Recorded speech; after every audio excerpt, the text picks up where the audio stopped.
Welcome to the latest episode of 5 on the Floor. The 5 Reasons Sports Network will be going live here in a second. You may be hearing this on the podcast feed afterwards. We appreciate you subscribing to the YouTube channel as well as to Off the Floor.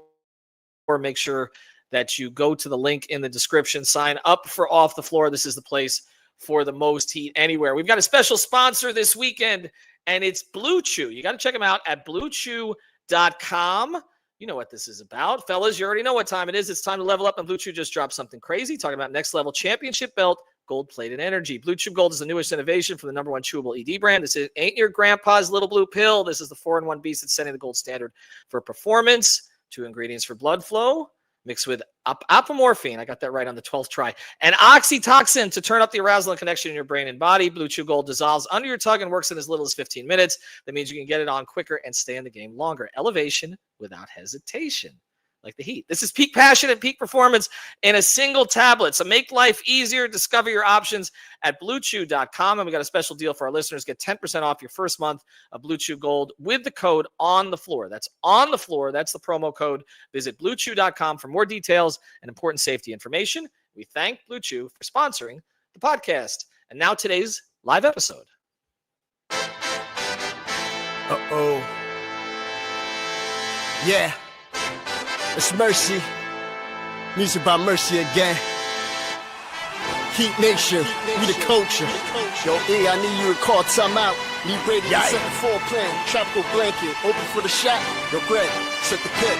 Still 5 on the floor. Still ride for my dog. Still battle on the court. Still survive in the war. Keep your eye on the ball. Or get burned from the keep this mic off the wall without turning the cheek. From night to day, no sleeping paths or allowed to morning.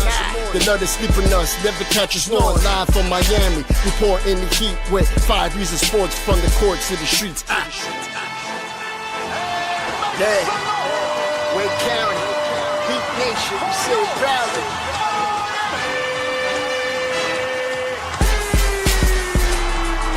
Welcome to 5 on the Floor, a daily insider show on the Miami Heat and the NBA, featuring Ethan Skolnick, Greg Sylvander, Alex Toledo, Brady Hawk, and others from the 5 Reasons Sports Network. Also, make sure to subscribe to Off the Floor for the most heat anywhere.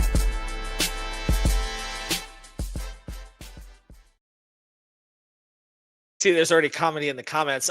I'm Ethan Skolnick. You can follow me at Ethan J. Skolnick at 5 Reasons Sports. You should have heard the reads that I decided not to read. Alex Toledo, you can follow him at Tropical Blanket, and Brady Hawk, you can follow him at Brady Hawk 305. The Miami Heat are 11-6.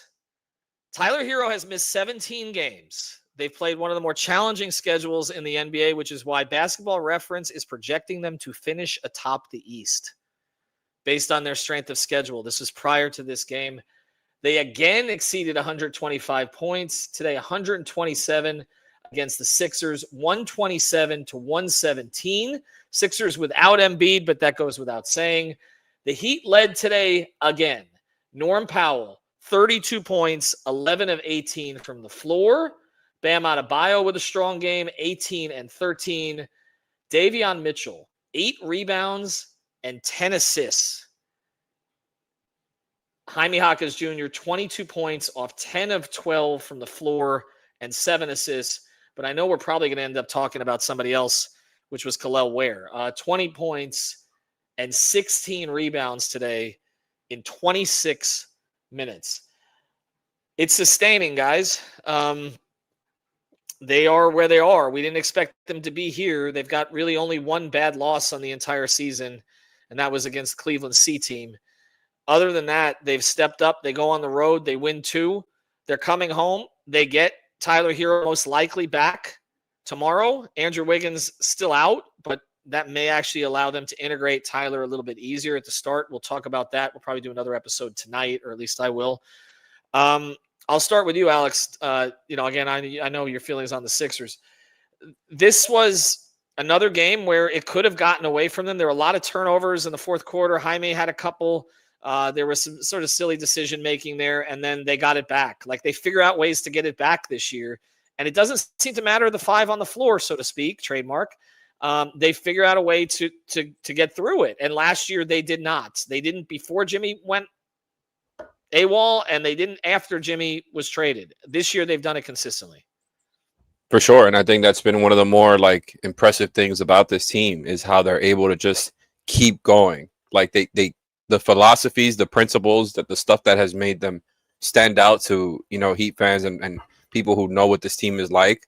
It just keeps going. Like the offensive stuff, I've been endlessly impressed by it, man. Like I was skeptical at the beginning of the season when this first started, just a little bit skeptical because I feel like it's one of those things where, once you start seeing adversity, maybe you go back to some bad habits, but it's working so well for them, right? Where I don't know why they would ever go back. Like these guys just play so much better in this offensive play style, man. Like Jaime has had an awesome season and had another great game today. Davion has looked like an awesome two-way point guard for them. Pella has been a very good starter for them. Kel'el keeps getting better.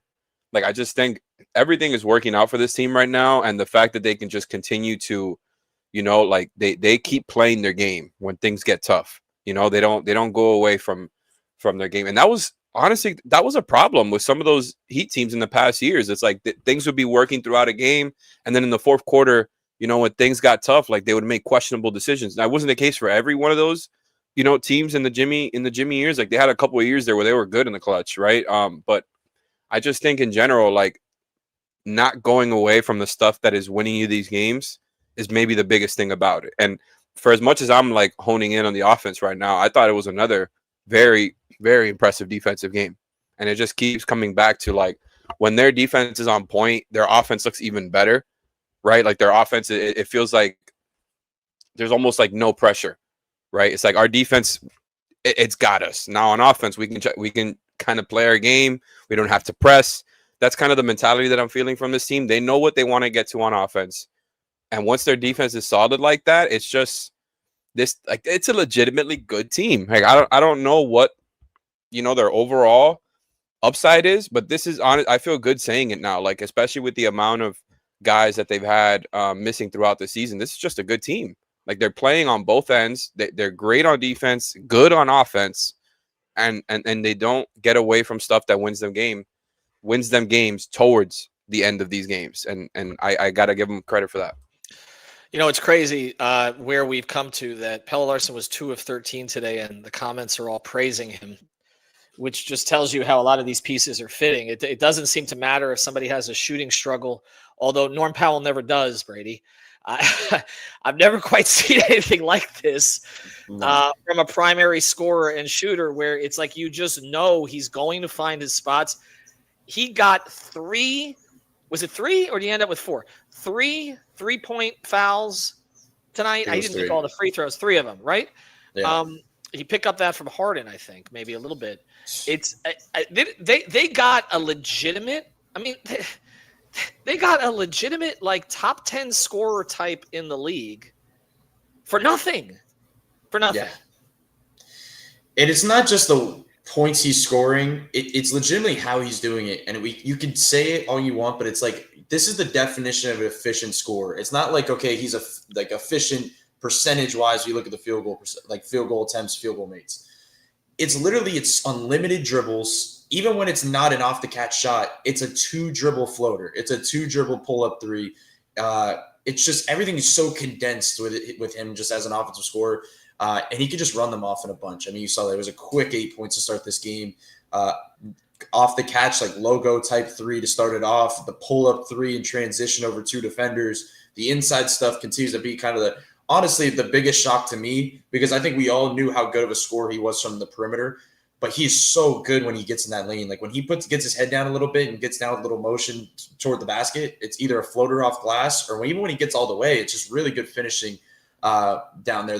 He's just been so good in so many ways that he's almost like the perfect fit for this offense. I mean, it's easy to say just because of how good of a scorer he is and it's so limited, but it's like he allows the other guys to like play their game where it's like, Hyman can still be a guy that's off the dribble, top of the key, isolating. And then there could be points in the game where it's Bam or Davion Mitchell or all the way down the line that he'll just take possessions off where it's like, okay, we're going to get a good shot here. I don't need to be involved every single play. And I think that's the biggest difference, I guess, of this offense compared to past years where it was like, whether it was Jimmy or Tyler, there was like any possession, one of them, if they were on the floor, had to touch the basketball if they wanted a good shot. Like you couldn't really operate in that way. and get good looks consistently if they were just standing off the ball. That was the big thing in the Cleveland series last year with Tyler. When Tyler was off the ball and he was being guarded like that, they didn't have an offense. Right now, they have a good offense no matter kind of what they're going to. But Norm has been as good as he's been, as much as we talked about him, and I keep saying this, I still feel like he's being underrated. Yes. Like he has been so reliable, efficient, and just overall great for this team this season that it's like we're taking it for granted almost, these runoff of 23 points in the first half. We're going to start talking about that trade, and this is an episode that maybe Greg and I will do to go way back in time since we're old. But this may end up being a top 3 trade in their history. I'm looking at what they gave up and what the circumstances were and what this would have been with Tyler going out and what the vibes were in the locker room last year, what they are now. I mean, you're talking about heists. I mean, getting Jimmy was a heist, right? I mean, not only did you gave up Josh Richardson, a first-round pick, and you got off Hassan Whiteside's contract. Like, that's a heist, okay? Getting the trade they made at the deadline of the bubble year, right before it became the bubble, where they got off of Winslow's contract and off of Waiter's contract and off of James Johnson's contract, and they bring in Iguodala and Crowder, and they end up making a finals run. That's a heist. Getting Zoe for Glenn Rice, considering as good as Glenn Rice was, but considering what Zoe became as the pillar of the franchise, was a heist. The Shaq trade, not quite a heist, but pretty close to it. Lamar Odom and Karan obviously were good players. This is insane, okay? They literally just were there when the Clippers picked up the phone, and the Clippers had a John Collins fetish because they needed a power forward, and they thought they were getting Beal. And look at the way that that's playing out. Collins is averaging 9 points in the starting lineup. Lou will hardly play him. Beal's done for the season. This is people aren't talking about it enough. They're starting to. We're starting to hear, obviously, the national media is starting to jump on the bandwagon here a little bit. But this is not just like a good player playing well. This is a guy who has been the offensive catalyst behind a new system for a team that is 11-6 without the player that led them in scoring last year, without Bam for a period of time. By the way, I thought Bam was great today again. And I think I'm starting to take him a little bit for granted again, and that's good. Okay, that means he's playing well. We're not talking about him as much. But he's an all-star. Like, there's no question about that. Like, if they're right now, if they're a 20, what are we talking about? There's going to be 16 U.S. spots. I don't know. Is Norm, what's Norm qualifying as? I'm not really sure because he could qualify either way.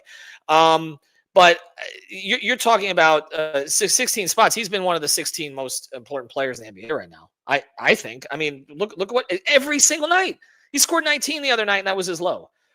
This has just been tremendous. And again, we will do a separate episode on Herro. Let's get to player of the night though, because I want to talk about somebody else.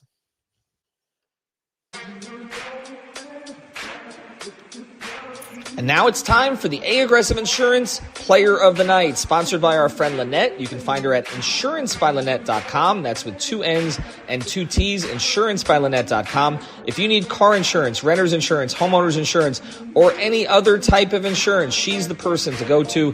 Based in Lauderhill, she services the entire Tri-County area here in South Florida, and she will make sure to get you the best deal. She'll probably talk to you about the heat while you're at it. Reach out to her, insurancebylynette.com. And now, the player of the game. By the way, before we get to this, I saw you just put it up, Alex. This is why you should play Prize Picks. You hit on a 6 for 6, right?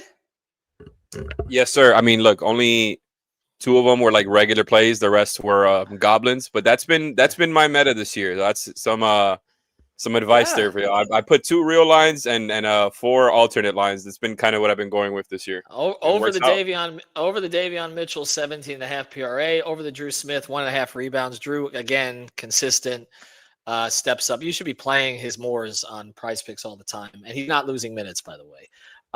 Norman Powell over the 17.5 points. That was easy money. Easy. I do that one every game. Pella Larson over 9.5 points and assists. Maxey over 29.5 points and assists, of course. But I want to talk about somebody else again. Let's do it. I got to give Ware his props again. He's doing it. He's doing what they're asking him to do. I don't care about the numbers. The 20 and the 16 is nice, but it's just the consistency of the effort and the motor and all that kind of stuff. He makes them different. I don't know whether he's going to start or not, Brady. And I know you talked about he makes them different. You said this in the last game. But now we're starting to see it back-to-back games. We're starting to see it 1, 2, 3 games, right? This is what Spo talked about stacking games together. I thought he was terrific today. Yeah, I thought he was the key to this game for that very reason, because this is the same case every time. We know Kel'el Ware can do this. Can he do it over a string of games? Can he do it consistently? And 40 points and 30 rebounds over 2 games. Like, that is extremely impressive. I mean, he was coming out the gate, and it's the energy too. Like, he just seems like he's more engaged within the game right now, it feels like, than he was early in the season. Like, just these offensive rebounds, 7 offensive rebounds in the first half alone. He had a double-double at halftime. I just think here, this is part of it too, because the scoring part of this is, I think, one of the most important parts of his game, because I think he gets way more engaged and willing to defend and rebound and do all the dirty work stuff when he does have it going offensively as a scorer. Whether that's a good thing or not, that's another conversation. But I think when they feed him and involve him offensively, it's just a good thing. It's a good thing for his overall game. It's a good thing for the Heat. He was so active on the boards. A couple of them were off his own misses where he was just kind of jumping up and but that's fine. That's what a 7+ footer should be doing, is being active around the rim in that way. And then it opens up the 3 ball. I thought, as Alex said, I thought the defense of this game was good. I thought he was good defensively, just deterring around the rim, just kind of staying in his role. Drummond is not an easy player to box out. He's one of those players, honestly, which, I mean, Drummond did get a bunch of rebounds in this game, but that Kel'el would usually struggle with, like the Zubac type players, just like the big bulky guys that are going to box you out. Drummond is a part of that group of players. So for him to have this type of game against a player like that and be able to dominate on the boards and play that way, 100% Kel'el Ware was the player of the game. I think if they get this version of Kel'el Ware, it doesn't really matter what Norman has in points-wise or certain guys have. If he's playing like this on both ends and is this much of a force, it legitimately changes the trajectory of this team's basketball team this season. It just does as a team. I think they elevate the Kel'el Bam stuff is important. They're figuring out a kind of a balance of the first balance of the season where we're getting this case where they have to not play together because they have to man down their own lineups. But we're also getting a decent dosage of them together because I feel like them together has been pretty good. Because as you said, I thought Bam was really good in this game. Defensively, I thought he was amazing. And it's a lot of that reason is because Bam's playing wing as a defender again. And I think that just makes him insanely more deadly. So, them leaning into this Kel'el Bam thing, I don't know how much it's going to last, as we said, with Wiggins coming back potentially, Tyler coming back potentially tomorrow. How is it going to shape out? No matter what happens, I just think they have to make room for Kel'el Bam to kind of be a part of the rotation, no matter if he starts or not. And we will get into in a separate episode tonight, how this plays out, who they start, whether Wiggins is back, how that affects it, how they do the bench rotations. I think Nico's going to have a little bit of a struggle to kind of find his way back in here. We'll see how that plays out. But yeah, I mean, I think in general that what we're looking at with Ware is sustainable if he wants it to be. That's how I view this. Like the talent is not the question. We've talked about this, and what he provides is something that they haven't had. Okay, and all the things that Bam provides, which so many of them go under the radar, but there's this element of vertical spacing with Ware that just is unique. And if they can get that consistently out of him and get the second efforts, get the boxing out, get all the things that Spo was looking for, then he's going to play him because the upside there is higher than it is for all but about a couple of players in this roster. And you could argue maybe that it's higher than anybody's. Again, if he can get locked in consistently. I will go to the play of the night here in a second. But first, before I do that, one of the things I do want to get into, and we will talk about this more on the pod, and we appreciate all the comments that are coming in, is that this team is so connected right now on the court. When you see a team that's connected on the court, it means they're connected off the court. When a team's connected off the court, it doesn't necessarily mean they're going to be connected on the court because the pieces don't always necessarily fit on the court, okay, in terms of positions, roles, and all that. But when they're connected on the court, then typically it's because they're connected off the court. And that is one of the reasons I'm encouraged here, because I don't think anybody's going to have a problem with playing time. I don't think Spo is going to have to worry about that. I think there's an understanding that the pace that they're playing requires him to play 9, 10 into 11 consistently, that people are going to get opportunities, that there are going to be injuries. And I don't think you're going to see pouting. I don't think you're going to see anybody go into shell. I don't think if people are worried about Nico doing that, I don't think it's going to be him. I don't think it's going to be Ware. I really don't. I keep saying this, and it's like I'm trying to hold down expectations for this team again because I did not necessarily think that this team was going to win more than 45 games. I'm starting to rethink that. people in the front office were telling me that we're better than you think we are. I'm trying to hold back expectations on this a little bit, but with each green shoot here, I'm getting more encouraged. I don't really see what's going to stop them right now from continuing to play at a high level other than the playoffs slowing them down, which is conversation that we'll have as we get closer to it, because that typically happens in the officiating happening. But as far as the regular season goes, they have a style. They've committed to it. They have players who want to play it. And Spo lied to me. He lied to me at training camp at FAU, because I said to him, your players say they want to run. And what did he say? He says players are full of crap. Okay. They weren't this time. The players were not full of crap. And that's that's why they are where they are. They actually have, and don't have to hits on it, they have an identity. And I think this is potentially a 50-win team. I do. I think that getting through that schedule the way they got through it, they haven't played Washington yet. They haven't played Utah yet. They haven't played New Orleans yet, right? They haven't played Brooklyn yet. Now, we know that they sometimes, bleep the bed against teams that don't have their stars.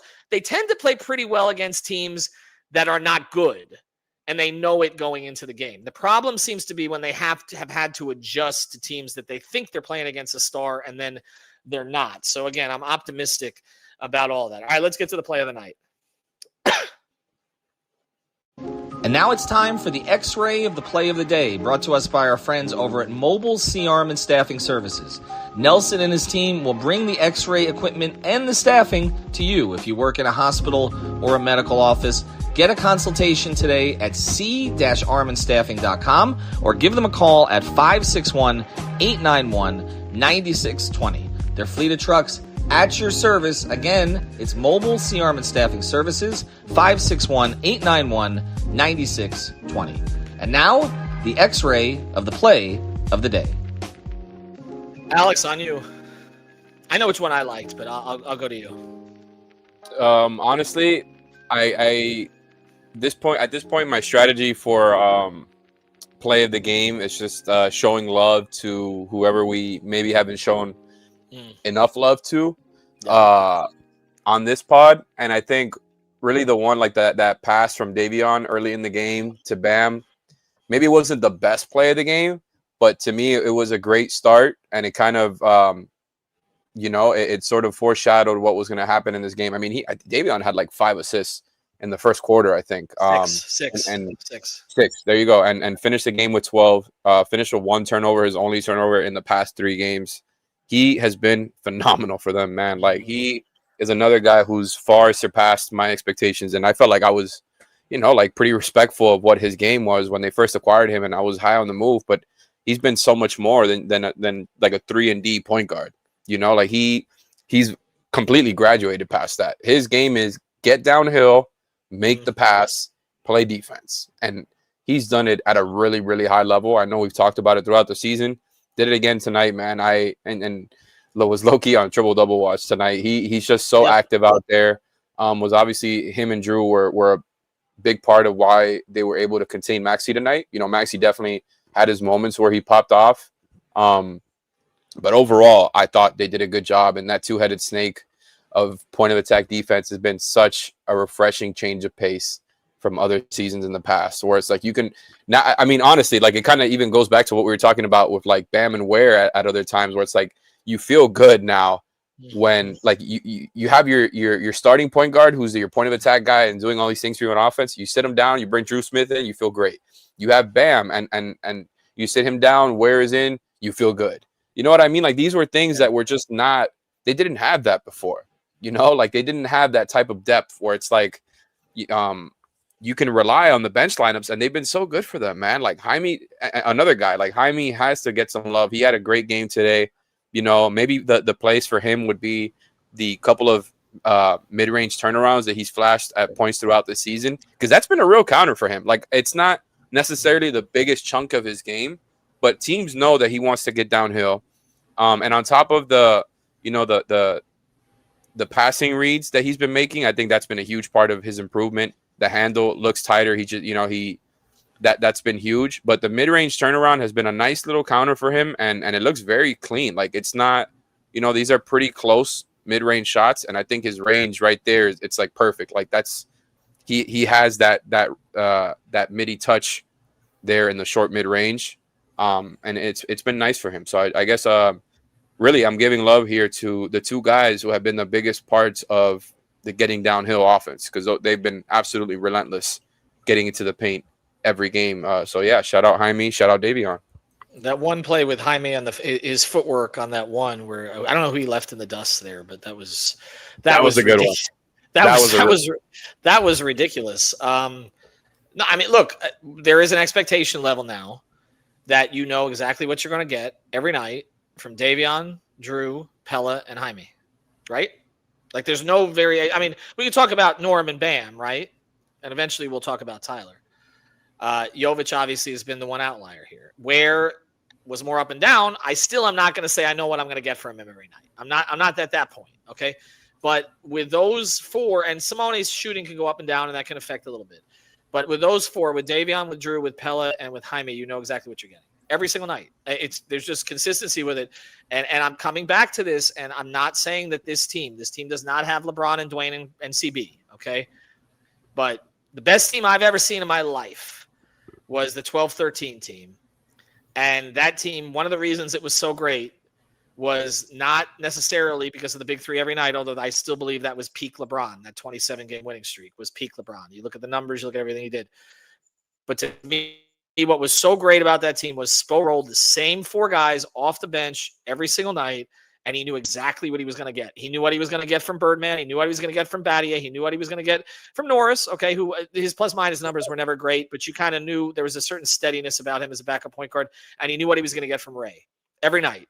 And he was able to roll those four guys in, and he's not doing it exactly the same way here, but there's a consistency in terms of contribution that we haven't seen in a very long time. And I don't think we saw it during the Jimmy years. And I'm not talking about Jimmy. I'm talking about the other guys. I don't know necessarily you knew what you were getting from Max or from Duncan or from Gabe or even from Caleb, okay, at certain points. Like, I don't know. I mean, last year we didn't know what we were getting, or the year before we didn't know what we were getting from Caleb, right? So I just think that they're at a point now where they found these role guys who give them the same thing every single night. Like, do you know how important that is for a coach and where they're at right now? Let's take a couple other. We're looking at a couple other comments here. This is definitely doable in the playoffs. I guess I'll ask you that, Brady, and I want to save this for many, many episodes we're going to do. Do you think this is something they can carry over to the playoffs? Can they play this stuff? Because it seems like teams are afraid of it right now. They're sitting players, they're playing zone, but in the postseason they're going to be able to lock in on it. I was worried about it more early in the season when they were like leaning heavily into the transition stuff, where like that was their identity, where it was all creating turnovers and then getting runouts in transition. But that hasn't been that like over the last couple of weeks. It has been just fast-paced half-court offense, which I think was always more important. When we used to talk about increasing pace, it wasn't about increasing pace in transition. It was about increasing pace of their offense where things weren't stagnant, where it wasn't 5 seconds left on the shot clock and Tyler's waiting for Bam to come set a screen so he could take a last second shot with the clock on his back. Now it's just early clock attacks, kicks. The amount of uncontested, easy paint shots they had tonight is incredible. It's more than they had all of last season in any game that I could remember. Like, the amount of times that they're getting an easy look down low because there's extra attention on Norm on the perimeter, or there's a second side kick and they're attacking the closeout and now there's an easy run out. It's just a really efficient style of offense we're watching. I'm not saying the teams won't be able to find counters to it. The zone has already been a semi-counter that's been able to slow it down at times. Like, there's counters I think they can build in the playoffs, and naturally the game always slows down in the playoffs. But I still think the style of offense with them moving side to side, using up the entire half court at a time, like not utilizing one side and shrinking the floor, they have maximized their spacing. It's a tough thing to defend. And look, Indiana, we keep using them as an example. Indiana didn't slow down last year in the playoffs. I mean, they played as fast as they did all regular season. They still ran the floor.